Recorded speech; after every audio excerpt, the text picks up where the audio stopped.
I was going to give Paul some information about this. I've already told Steve what stock it is, so no point in him guessing, but you can have a guess at home if you like. Company was founded in 2015, which makes it a fairly newish sort of company by these standards. Has a dividend yield of around 4%, because I'm taking this stocks for Paul thing absolutely seriously. It's one of the 11 companies that controls everything you buy, and I think given the kind of Buffett hint here, I've probably given it away. But since there's always a question involved here, Steve, 11 companies control everything that you buy. How many of them can you name, do you think? Oh gosh, probably a few. Have a go. Yeah. So Unilever. Ding. Mars. Ding. Kraft-Heinz. Ding. Smith and Nephew, is that one? What are they called now? GSK? No, they make like hospital equipment. Anyway, GSK is not one either.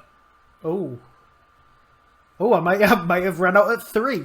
There are a few more here. If I tell you one, you'll get another one. Coke is one. Pepsi. There's another one. Switzerland one. Nestle. There's another one. What else do we have? Cereals one. Kellogg's. Yep. It used to be part of Kraft-Heinz one. Ooh, what used to be part of Kraft-Heinz one? Cadbury's. Oh, of course. So Mondelez. Yep. Mondelez, yep. Bit like GSK. Go on. Johnson & Johnson. Of course, yeah. Have we said P&G yet? No, P&G. That's about all I can think of at the moment anyway. But the one of those that I was interested in was Kraft-Heinz for the moment. So it's Buffett's seventh largest stock, as we mentioned last time, I think. And I get the impression that people might think I'm trolling Paul here. Kraft-Heinz, really? So Kraft-Heinz, whose stock is down 52% over the last 5 years. Kraft-Heinz, who shrunk their dividend instead of growing it in 2018, and it's gone nowhere since. And Kraft-Heinz, who just brought out a hot dog flavoured frozen lollipop. Yep. Kraft-Heinz.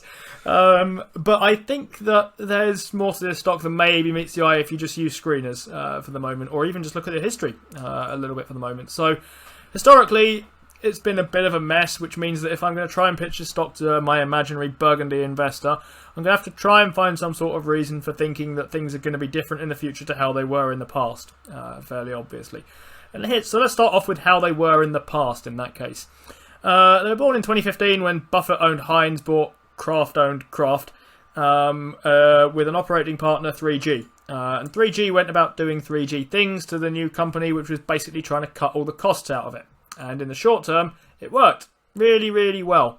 They produced some good earnings and they had some very good margins. But the trouble is, when you have a business like Kraft-Heinz or any kind of brand-based business, you have to invest in your brands. You can't just axe all your marketing spend, because otherwise people will just ignore all your brands and they will no longer be relevant and you will no longer be able to sell anything. And unfortunately, this is basically what happened. So in 2019, they had a massive 15 billion write-down on some of their brands, think like Teladoc for the moment, having done a massive merger and then found they overpaid for it one way or another. But around this time, they also appointed a guy called Miguel Patricio, who effectively tried to get them off this idea of axing everything we can find, reinvesting in brands, and yes, looking for efficiencies, but trying to invest in a way that will put some money behind Kraft-Heinz and its brands and move things forward. And what they've managed to do is they've got their R&D and their marketing spend to about 6% of sales, up from 4.5% or so. They've managed to bring down their enormous debt pile from 31 billion to 21 billion over the last sort of 4 years or so, and that's coming down a fair bit. Their debt was the thing that was really worrying me at one stage and made them look kind of highly unattractive. So here are some numbers compared to the others that we've seen here. Their net margin, or their operating margin, sorry, is 19.6%. Kellogg's has an operating margin of around 12%, Unilever of about 19%, but slightly under. Kraft-Heinz, Mondelez of around 17%, Pepsi of around 14%. It's got decent margins here, and it manages to maintain them fairly well. And here's the last bit I have as a kind of kicker on this. Kraft-Heinz is a company that everyone wants to move away from. No one wants to be eating packaged food and presumably plastic cheese, and I don't really know what they make all that well. It's Paul's job to know these sorts of things. I suspect he lives on them. But where people start getting under pressure in their wallets and they have to start making efficiencies and savings and so on and so forth, I wonder whether this is something they start ending up moving towards. We'd all like to be shopping in the fresher part of the supermarket, around the kind of perimeter, and buying organic things and so on and so forth. But that ain't easy when the cost of your gas bill went up by 300%. So I wonder whether we might find people kind of reverting back to effectively fairly cheap stuff. And Kraft-Heinz has a bit going for it in this kind of area. So I think this is a company that's better than it was sort of 4 years ago when everyone was laughing at it. The stock has been an absolute turd, but it's in a different sort of outlook at the moment. It's got less debt and it's got a different approach to trying to run itself.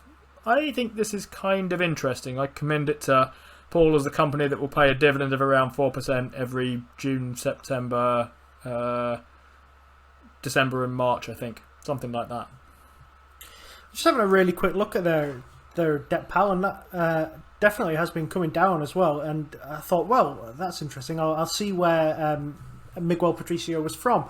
And he was from AB InBev. Yeah, which is a debt city from what I can imagine. Yeah, which is an absolute debt city. So if anybody knows about how important it is to get the debt down so you can actually have a functional business, it's probably this fella, and that's exactly what he looks to be doing at Kraft-Heinz, and actually looks a lot more interesting than I thought it was. The first words that came to mind when you said Kraft-Heinz, like, this is just full of debt. Why is he putting this forward? But actually, that balance sheet isn't as leveraged as you think it is anymore, and it actually looks quite a bit rosier than I thought it was. Yeah, it's another one where its trailing PE ratio has some weird stuff going on it, so I think it says it's at a trailing PE ratio of maybe about 30 odd. But it's at about 13 on a forward one, which is sort of more normal in various ways. So it's one that doesn't immediately jump out here, and you see lots and lots of kind of, I'm not going to say lazy, but fairly easily written articles about what a terrible investment it's been for Buffett and so on. And I think there's some truth to that, for what it's worth. It's been fairly terrible so far, but I'm not sure that's because the thing's in terminal decline, and I wonder whether this has been a stock that's been turning itself around and is now approaching the kind of interesting bit of that turnaround towards the end bit. Yeah, I would agree with that. I'm just looking at the last 4 earnings reports as well. They've beaten on all 4 in a row, and they've beaten by healthy margins: 11.73, 25% on the bottom line, 13.25 on the bottom line. They've only beaten by 2.62, but you'd assume analysts, after being absolutely thrashed 3 times in a row, have probably upped those EPS estimates a little bit. Well, in fact, they have. You can see they've upped them by nearly 10p.